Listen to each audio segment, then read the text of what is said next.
Some stakeholders in Apapa have placed the economic loss from the gridlock at more than 20 billion naira daily and 140 billion naira weekly. Chairman of Wharf Landing Fees Collecting Authority, Joe Igbokwe, lives with the reality of this observation and says it's a sad situation. Everything we do here is grounded. Because for us to do our job here, there must be movement of trucks. Especially those moving our goods. Because what we collect here is Wharf Landing Fees Collecting Authority. What we do here is to collect fees for local governments. And for you to do that, the trucks must be on the move. They must be laden with goods and then go out freely, come in freely.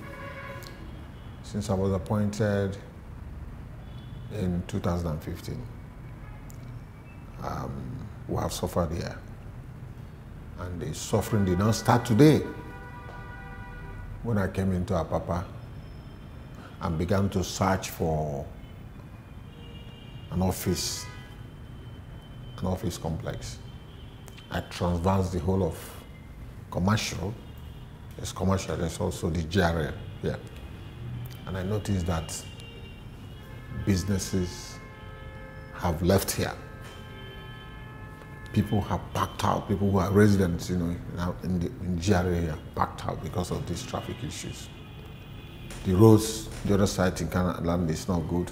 The roads in Apapa, the premier port, the #1 port, the wharf road, went into disrepair. And I learned that before I even came in, that sometimes people don't get into this place or get out of Apapa. So they backed out. So when I was looking for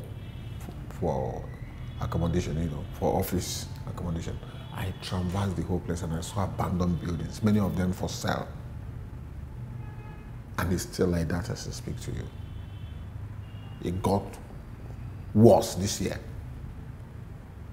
That's why before you can't have those tankers on the bridge as we have it now. But gradually, in our own very eyes, these things begin to go down.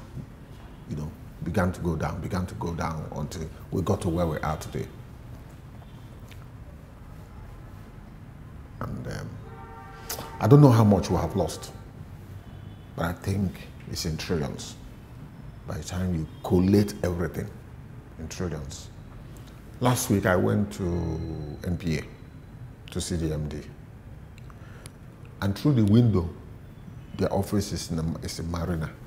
Through the window, they asked me to look to the direction of the ports.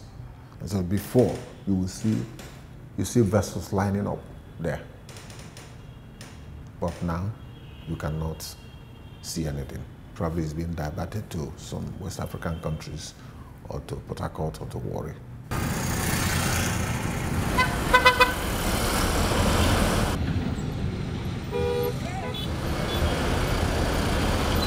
The effect spreads to other aspects of the Nigerian economy, and it now includes social ills, according to economist Bismarck Ruwani.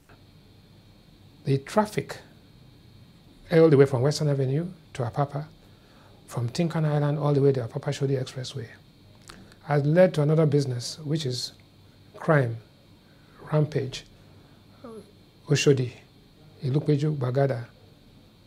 Any time after 5:30 in the evening becomes a hazardous route for people that are going out of the country or people coming into the country. And this has become an impediment. So while we gain from making the airport more efficient, we lose significantly because the route to the airport or the route out of the airport has been taken over by hoodlums.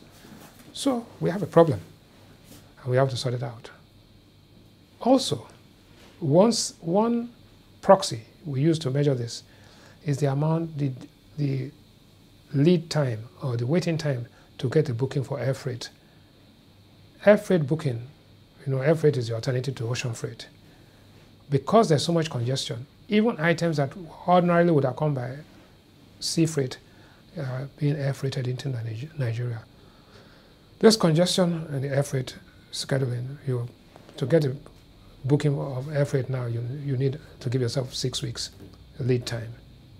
If you have to bring it in faster than that, you need to pay more. So that all of these are additional costs to manufacturers, to service providers in a country which is just recovering and the early stages of recovery from a recession. For a way forward, many have put on their thinking caps and shared their ideas from perspectives such as that of Mr. Igbokwe, which would require a change in the political system of the government. Well, what will federal government lose if you build roads and transfer it to states for maintenance? It won't take somebody 3 months to fix this wharf road. It won't take him 3 months to fix the Canal Land Road, but will they allow it? That's what we're talking about, unbundling of the system, devolution of powers. Why will Lagos State government not get 30% of what we generate in the ports around Lagos? Forget about wharf landing. The wharf landing is 1,000 per 40-feet container. All the government agencies' importations are excluded. So, and that money is divided for 57 local governments, in Lagos, with those around the waters getting the lion's share. One kobo of this money does not go into the coffer of the state government. So imagine a situation where you say, okay, whatever you generate in this state, or give Lagos 10% of it, or give Lagos 15 or 20% of it, you won't have this kind of chaos that we're having here. It's just a situation where people collect money, they don't know what to do with it, they just squander the money. That's what we found out. To operators who say the situation could have been avoided if international best practice had been adopted, since most of the trucks on the road are empty after delivering their goods.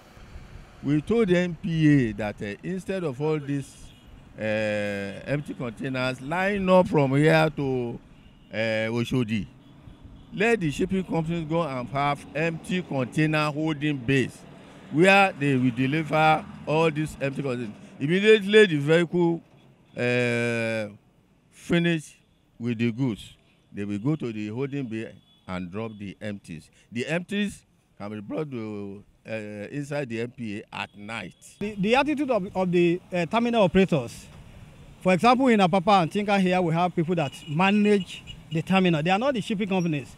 People made the mistake. They call in, they make the terminal operators to be responsible for the business of a container. No, the terminal operators are space managers. They manage the space, the port space. So if the shipping company now instructs them, receive my empty container, they are here to make money.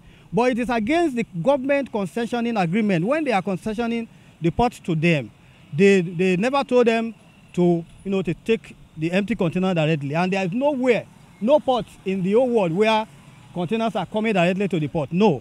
They will first of all go to the holding bay, they will stack them there, then from holding bay, when their ship arrive the port, they will now plan on how to move those containers from the holding bay to the port. And if we can do that, it will relieve us of this mess we're having around, the road will be free. A part of the Nigeria's economy is at a standstill here in Tinkan area of Apapa in Lagos. And suggestion to the solution has gone from repairing the roads, creating discipline among members of the task force who have been posted here to manage the traffic, and even following policies which have already been set down. And we hope that the government will look into this in a very short time. That's our big story. Thank you so much for watching. I'm Ini John Mekwa.